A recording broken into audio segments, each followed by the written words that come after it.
La trahison n'est qu'un mot jusqu'à ce que vous voyiez votre propre sang sourire dans les bras de l'homme qui a failli détruire votre vie. Je m'appelle Elena, j'ai 28 ans et je n'aurais jamais imaginé que je serais là, cachée derrière une colonne du centre commercial Westfield, à regarder ma propre sœur Sophia embrasser l'homme qui m'a infectée avec une MST et qui a ensuite disparu comme un fantôme. Ce n'était pas un simple baiser, c'était le genre de baiser qui se produit entre deux personnes qui ont partagé bien plus que de la salive. J'ai senti mon cœur se figer lorsque le visage de Ryan est apparu sous les lumières du centre commercial. Ce même sourire charmant qu'il avait arboré avec moi pendant 2 ans, alors que je couchais avec la moitié de la ville dans mon dos.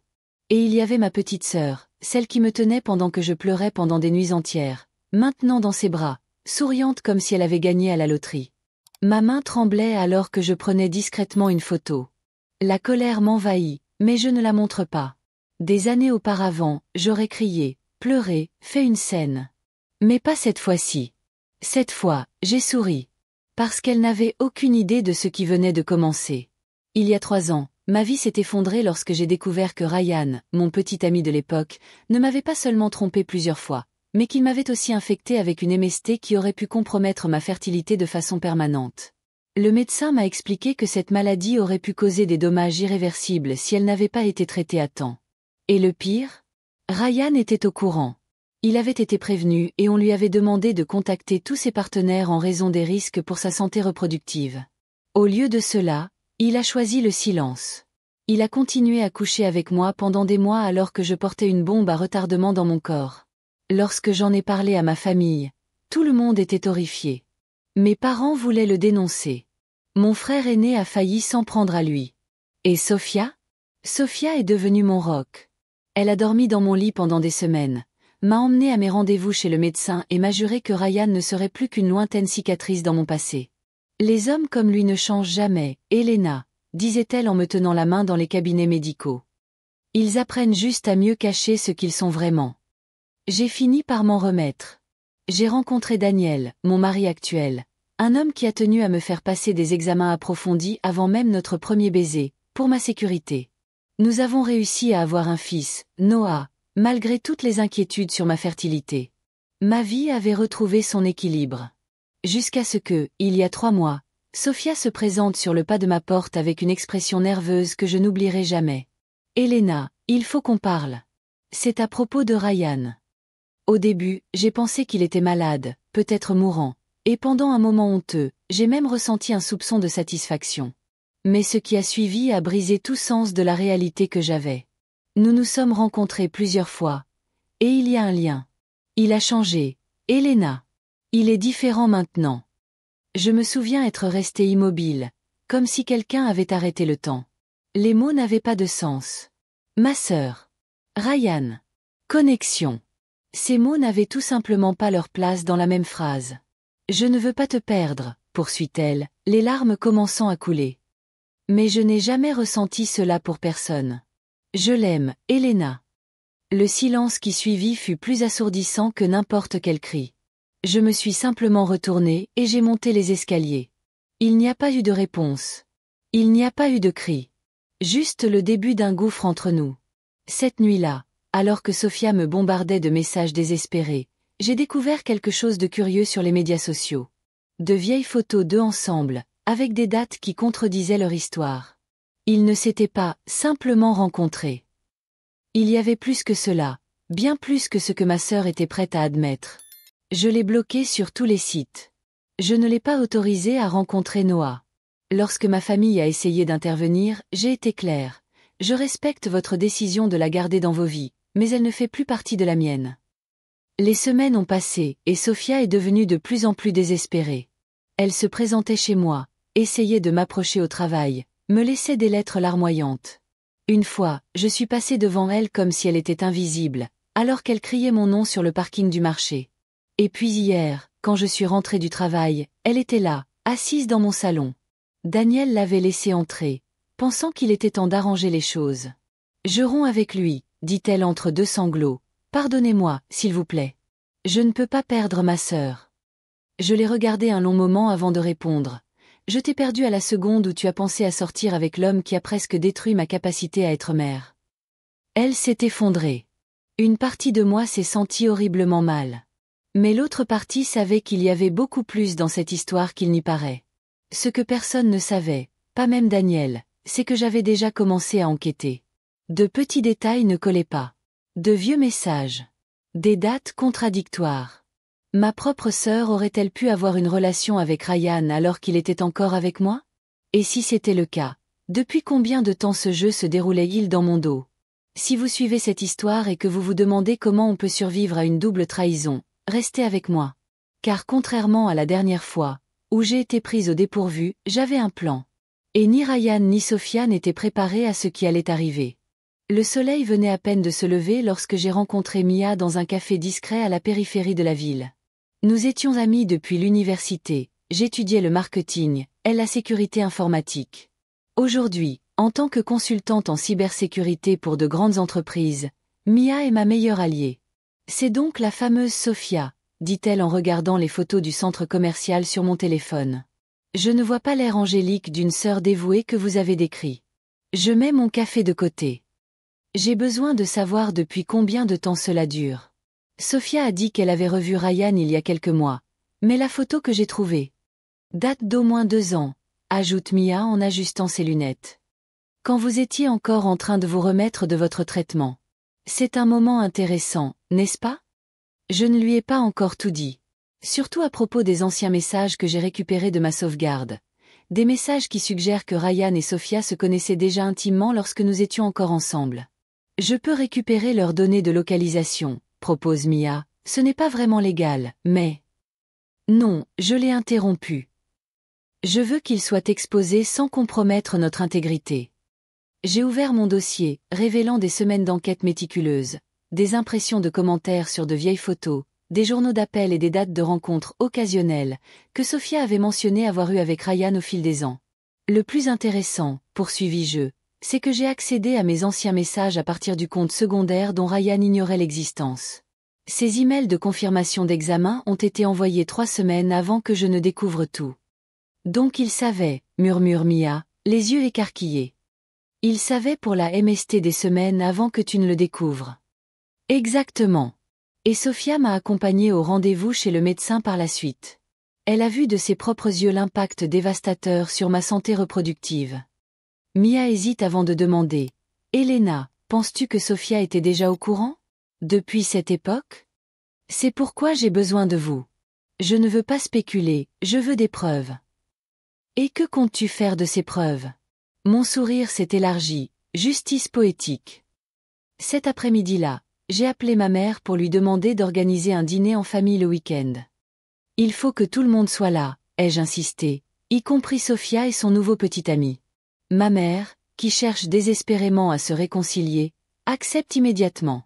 Ce qu'elle ne savait pas, j'avais déjà contacté ma cousine Lena, qui vivait dans une autre ville et avec qui Ryan avait également eu une liaison dans le passé.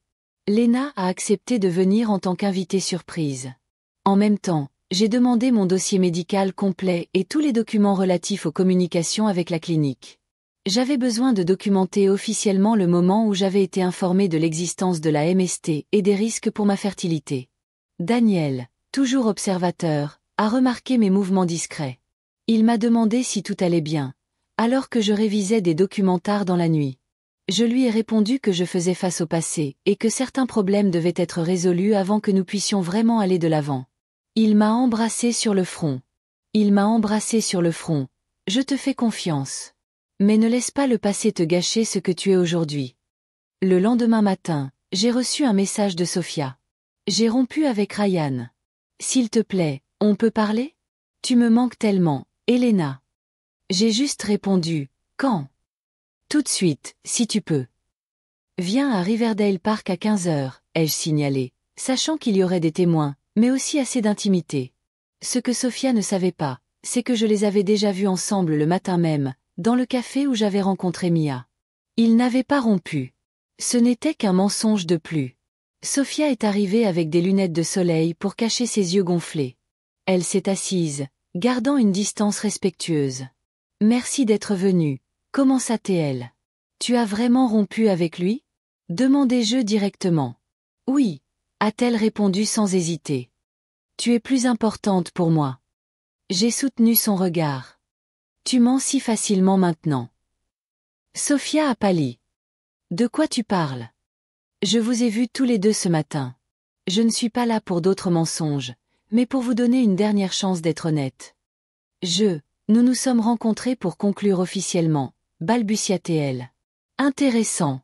Et quand est-ce que ça a vraiment commencé entre vous? Je te l'ai dit, on s'est revus il y a quelques mois. Je lui montre la photo d'eux ensemble datant d'il y a 2 ans. Essayez encore. La panique a traversé son visage, mais elle s'est vite ressaisie. Au début, c'était juste de l'amitié. Il ne s'est rien passé jusqu'à récemment. J'acquiesce. Dîner chez maman samedi. Toi et Ryan, vous y allez. Si tu veux vraiment te réconcilier, c'est par là que nous commencerons. Le soulagement sur son visage était presque touchant. Presque. Sur le chemin du retour, j'ai reçu un message de Mia. J'ai trouvé quelque chose. Tu avais raison. Ils sont restés ensemble bien plus longtemps. En pièce jointe se trouvait un courriel récupéré datant d'il y a 5 ans, lorsque je sortais encore avec Ryan, avec une réservation d'hôtel à son nom, Sophia étant la 2e invitée. Ryan et ma sœur ne le savaient pas, mais leur tournait. Lors du dîner de samedi, tous les secrets qu'ils avaient cachés pendant des années allaient être dévoilés. Le piège se refermait sur eux, sans qu'ils s'en doutent. Pendant ce temps, Sophia appelait ma mère, annonçant avec enthousiasme notre réconciliation imminente. Ryan a posté sur les réseaux sociaux qu'il avait officiellement rencontré la famille de sa petite amie. Il croyait sincèrement que j'avais tout accepté. Comment ont-ils pu être aussi naïfs? Comment ont-ils pu croire qu'une trahison de ce niveau, non seulement envers ma relation, mais aussi envers ma santé, serait pardonnée par de simples excuses? La réponse était simple, l'arrogance. La même arrogance qui leur faisait croire qu'ils ne seraient jamais découverts était exactement ce qui les ferait tomber. Et le dîner de samedi n'était que le début de mon plan. Le samedi est arrivé plus vite que prévu. Mon cœur battait la chamade alors que je me préparais pour le dîner. Daniel a remarqué ma tension en ajustant sa cravate. « Tu es sûr d'être prêt pour ça ?» J'ai souri et l'ai embrassé doucement. « Plus que tu ne le penses. » Nous sommes arrivés chez mes parents à 19h précises. À ma grande joie, Sophia et Ryan étaient déjà là, discutant dans le salon comme s'ils formaient le couple parfait. Elle portait une élégante robe bleue, tandis que lui affichait ce sourire confiant qui m'avait jadis envoûté. « Elena !» Sophia se leva d'un bond et vint me serrer dans ses bras comme si les derniers mois n'avaient pas eu lieu. Je lui rendis froidement son étreinte, remarquant l'expression de Ryan, mélange de triomphe et de nervosité. Il tendit la main à Daniel, qui la serra avec une fermeté excessive. « C'est sympa de te rencontrer enfin, » dit Ryan. « Sophia parle beaucoup de toi. » Daniel s'est contenté de sourire. Mon mari avait été méticuleusement informé du plan la veille au soir. Ma mère, ravie de cette apparente réconciliation, annonça que le dîner serait servi dans une demi-heure. « Nous avons un autre invité qui arrive, » ai-je commenté avec désinvolture. « Je pense que tout le monde sera ravi de la rencontrer. » Le dîner commença tranquillement. Des bavardages, des rires forcés et une tension palpable que je suis le seul à percevoir. Sophia jetait des regards inquiets dans ma direction, manifestement préoccupée par mon acceptation sincère. Quand on a sonné à la porte, ma mère a pris un air confus. « On attend quelqu'un d'autre. »« Oui, » répondis-je calmement. « Mon invité spécial. » Ryan s'est figé en voyant Lena entrer dans la salle à manger. Ma cousine, une femme éblouissante avec laquelle il avait eu une liaison lorsque nous étions encore ensemble, souriait largement à tout le monde. « Lena !» s'exclame Sophia, surprise. « Je ne savais pas que tu venais. Elena m'a invitée hier, » a répondu Lena en me serrant dans ses bras avant de jeter un regard glacial à Ryan. Ryan et moi sommes de vieilles connaissances. Le reste de la famille a immédiatement compris la tension. Je lève mon verre. Puisque nous sommes tous réunis, j'aimerais porter un toast. À la famille, et au secret qu'elle garde. Sophia pâlit. Ce que beaucoup de gens ignorent, poursuivis-je, c'est que j'ai passé des mois à enquêter sur un terrible soupçon. Et aujourd'hui, j'ai enfin toutes les réponses. Elena, interrompt Sophia nerveusement, ce n'est peut-être pas le moment de... En fait, c'est le moment idéal, ai-je répondu en sortant un dossier de mon sac. Commençons par ces photos. J'ai fait glisser des photos imprimées sur la table, des captures d'écran de messages entre Sophia et Ryan datant d'il y a 5 ans. Des messages explicites, envoyés alors qu'il était encore avec moi. C'est hors contexte, tente d'expliquer Ryan, le visage rouge. Et cet email? Je poursuis en lui montrant la réservation d'hôtel. Vous deux, ensemble, pendant que je me faisais tester pour savoir quelle MST il m'avait transmise. L'expression de choc de mes parents était dévastatrice. Sophia se lève. Elena, s'il te plaît, pouvons-nous parler en privé? Comment as-tu pu parler pendant que je pleurais sur ton épaule? Ma voix était contrôlée, presque clinique. Dis-moi, Sophia, quand as-tu appris l'existence de la MST? Le silence à la table était assourdissant. C'est Mia qui est entrée à ce moment-là, avec son ordinateur portable. Désolée d'être en retard, dit-elle, comme si elle avait été invitée dès le départ. Qui est-ce? Demande Ryan, visiblement mal à l'aise. Mia travaille dans la sécurité numérique, ai-je expliqué, et elle a trouvé quelque chose d'intéressant dans les dossiers de la clinique médicale. Mia a tourné l'écran, montrant des courriels entre Ryan et la clinique. Des courriels transférés à l'adresse de Sophia des semaines avant que je ne découvre mon état. J'ai chuchoté à ma sœur. Tu savais depuis le début qu'il m'infectait. Sophia s'est effondrée dans son fauteuil, les larmes aux yeux. Ryan s'est levé avec colère. C'est une atteinte à la vie privée. Tu ne peux pas. Oh, mais je peux, l'ai-je interrompu. Surtout après que la clinique a découvert que vous aviez conspiré pour me cacher des informations médicales cruciales. Mon père, silencieux jusque-là, se lève. Vous deux, sortez de chez moi. Vous deux, sortez de chez moi, tout de suite. Et ce n'est pas tout, ai-je poursuivi, ignorant les protestations de Sophia. Ryan, tu n'as pas parlé à Sophia de tes autres liaisons simultanées? Lena s'est avancée. Comme moi, dit-elle. Et comme les 3 autres femmes que j'ai contactées cette semaine. Le visage de Sophia exprime d'abord la confusion, puis la trahison. Il fait la même chose avec toi, ai-je expliqué gentiment. Il a de nouveau été testé positif il y a 2 mois. Je suppose qu'il n'en a pas parlé non plus? Ryan a visiblement pâli. Comment le saurais-tu? Ai-je souri? J'ai souri. Le médecin est un ami de Daniel. L'éthique professionnelle l'empêche de révéler des détails, mais il s'est assuré que tu étais prévenu. Et il s'est assuré que je savais que tu étais prévenu, au cas où tu mettrais d'autres personnes en danger. Sophia regarde Ryan, l'horreur dans les yeux. C'est vrai. Son silence fut une réponse suffisante. Vous vous méritez tous les deux, ai-je dit en me levant. Mais je pense que même toi, Sophia, tu mérites de savoir quel genre d'homme il est vraiment. Daniel m'a tenu la main, la fierté se lisant dans ses yeux. Mes parents sont restés sous le choc, tandis que Ryan tentait désespérément de s'expliquer avec Sophia, qui le regardait maintenant avec le même dégoût qu'elle lui avait autrefois adressé pour moi. Il te reste 24 heures, annonçai-je, et demain, ce dossier sera envoyé aux parents de toutes les femmes avec qui tu as été au cours des 6 derniers mois, Ryan. À moins que tu ne fasses ce qu'il faut et que tu n'informes chacun d'entre eux de ton état de santé. Vous ne pouvez pas faire ça, balbutie-t-il. Je peux et je vais le faire. Considère que c'est une gentillesse si je te préviens 24 heures à l'avance. Alors que nous partions, Sophia m'a couru après en m'attrapant par le bras. Elena, je t'en prie, je n'étais pas au courant du récent test, je te le jure. Je l'ai regardé avec une vraie pitié. Ce qui est triste, Sophia, c'est que je te crois. Et pourtant, tu as choisi de rester avec l'homme qui a failli détruire ma vie. Je l'aimais, a-t-elle murmuré.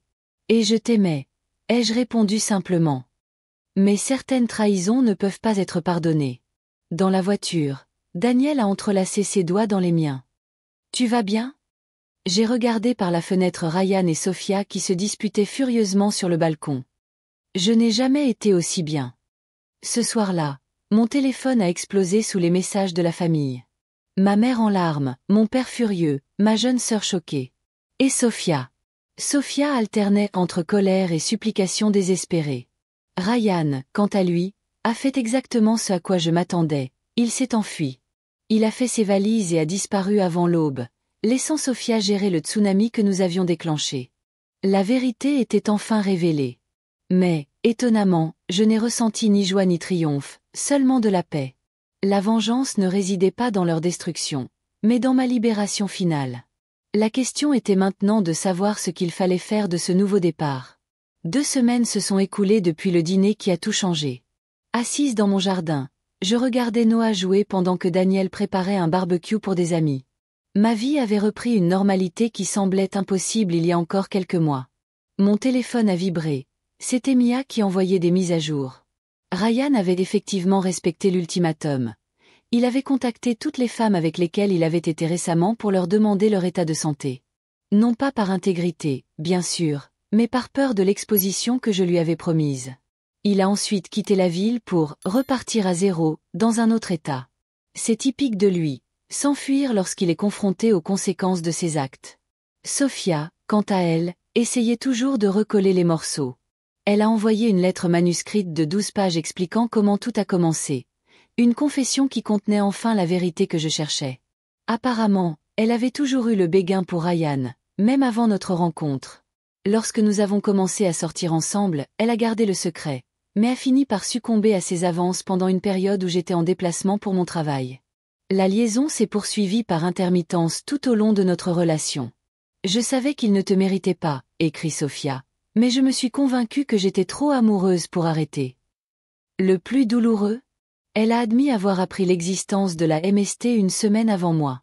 Ryan s'est confié à elle, lui demandant de l'aide pour me la cacher, en lui disant qu'elle passerait d'elle-même, ou que ce n'était probablement pas grave.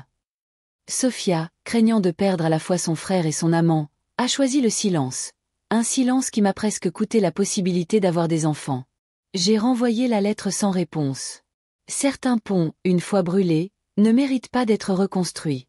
Ma mère m'a rendu visite le lendemain du scandale, en pleurant et en me demandant pardon d'avoir poussé à la réconciliation. Je n'aurais jamais imaginé que ta propre sœur. Elle n'a pas pu terminer sa phrase. Ce n'est pas ta faute, maman, ai-je répondu en la serrant dans mes bras. Certaines personnes choisissent la mauvaise personne à aimer, et d'autres choisissent le mauvais amour au détriment de leur propre famille. Mon père a mis plus de temps à comprendre. Homme de peu de mots, il s'est simplement présenté un jour avec un lit de camp fait main pour Noah, qu'il avait passé des mois à construire en secret. Pour mon petit-fils, a-t-il dit, les yeux larmoyants. Le seul héritage qui compte. Dans la famille élargie, les réactions ont été mitigées. Certains m'ont trouvé impitoyable de tout dévoiler comme ça. D'autres ont applaudi mon courage.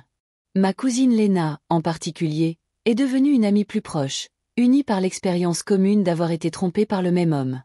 Je n'ai jamais vu personne accomplir ce que tu as accompli, m'a dit Léna au cours du déjeuner. La plupart d'entre nous se contentent de panser leurs plaies en silence. Daniel s'est avéré être plus qu'un mari compréhensif, il est devenu mon havre de paix. Alors que je démêlais des couches de trahison qui remontaient à plusieurs années, il s'est tenu fermement à mes côtés, sans porter de jugement. Nous savons beaucoup de choses sur la trahison des autres, a-t-il déclaré un soir. Mais ce qui compte vraiment, c'est la loyauté que nous construisons entre nous. Quant à Sophia, j'ai appris par ma sœur cadette qu'elle suivait une thérapie, essayant de comprendre pourquoi elle avait trahi sa propre sœur pour un homme qui, de toute évidence, ne valait pas le sacrifice. Ma mère est restée en contact avec elle, bien sûr, les liens maternels sont rarement complètement rompus. Mais il y avait une distance que Sophia devait accepter comme une conséquence permanente de ses choix. 3 mois après le dîner, j'ai reçu une invitation inattendue. Mon ancien département marketing m'a proposé un poste de directeur. Apparemment, ma présentation sur la psychologie du comportement des consommateurs avait attiré l'attention du siège social. La même capacité à comprendre le comportement qui m'avait permis de démasquer Sophia et Ryan. Il n'y a que toi pour transformer une tragédie personnelle en percée professionnelle, a plaisanté Daniel lorsque je lui ai annoncé la nouvelle. J'ai accepté le poste. L'ironie de la situation ne m'a pas échappé. Alors que Ryan courait de ville en ville pour tenter d'échapper à son passé, je récoltais enfin les fruits de ma résilience. Sophia a essayé d'assister au premier anniversaire de Noah, mais ma résolution est restée ferme. Certaines trahisons sont sans retour. Pas par cruauté, mais par instinct de conservation. Elle a failli tout me coûter, ma santé, ma chance d'être mère, ma confiance en moi. Ce ne sont pas des devises avec lesquelles on peut négocier le pardon. Mais c'est ta sœur, m'a dit un jour ma mère. Et j'étais sa sœur, ai-je répondu simplement. La différence, c'est que je n'aurais jamais trahi sa confiance de la sorte. Sur les réseaux sociaux, Sophia a cessé de parler de ses relations. Son dernier statut mentionnait un changement de carrière et une thérapie. J'espérais silencieusement qu'elle trouverait sa voie, suffisamment éloignée de la mienne. Ryan a fini par m'envoyer un message, plusieurs mois plus tard. Tu as ruiné ma vie. Je n'ai répondu qu'une seule fois. Non, Ryan. Tu as ruiné ta propre vie en décidant que ta satisfaction momentanée valait plus que la santé et la confiance des autres. J'ai juste fait en sorte que tu portes le poids de tes choix. Il n'a pas répondu. Aujourd'hui, je tiens mon fils dans mes bras et je regarde l'horizon depuis le balcon de notre nouvelle maison. Plus grande, plus lumineuse, entourée de jardins où Noah fait ses premiers pas incertains. Daniel enregistre le moment sur vidéo, riant lorsque notre fils tombe assis dans l'herbe et nous regarde avec surprise. La vengeance ne consiste pas à détruire ceux qui nous ont fait du mal. Elle consiste à reconstruire une vie si pleine que ceux qui ont essayé de nous détruire ne sont plus que des personnages secondaires de notre histoire. Sophia et Ryan ne sont plus que des notes de bas de page dans mon parcours, des rappels d'une période qui m'a rendue plus forte, mais qui ne m'a pas définie. Leur trahison a failli me coûter tout, mais, ironiquement, elle m'a apporté plus que ce que j'aurais pu imaginer. Un mariage plus solide, une carrière en plein essor et la certitude de ma propre force. J'ai découvert que les liens qui comptent vraiment survivent aux plus grandes tempêtes et que la famille ne se définit pas toujours par le sang, mais par les personnes qui choisissent de rester lorsqu'elles ont la possibilité de partir. S'il est une leçon que j'ai apprise, c'est que la meilleure vengeance n'est pas de détruire ses ennemis, mais de construire une vie si extraordinaire qu'ils deviennent insignifiants. Et lorsque je regarde ma famille, la famille qui m'a presque été refusée, je sais que j'ai gagné de la manière la plus significative qui soit. Rien n'est plus puissant qu'une femme qui connaît sa propre valeur et refuse d'accepter quoi que ce soit de moins. La vérité finit toujours par remonter à la surface. Il suffit d'avoir le courage de la regarder en face et la détermination de reconstruire quelque chose de plus fort à partir des cendres. Si vous avez apprécié cette histoire de dépassement et de justice, n'oubliez pas de vous abonner à la chaîne pour recevoir d'autres contenus de ce type. N'oubliez jamais que votre histoire ne s'arrête pas aux chapitres difficiles. Ils ne sont que le début de votre véritable voyage.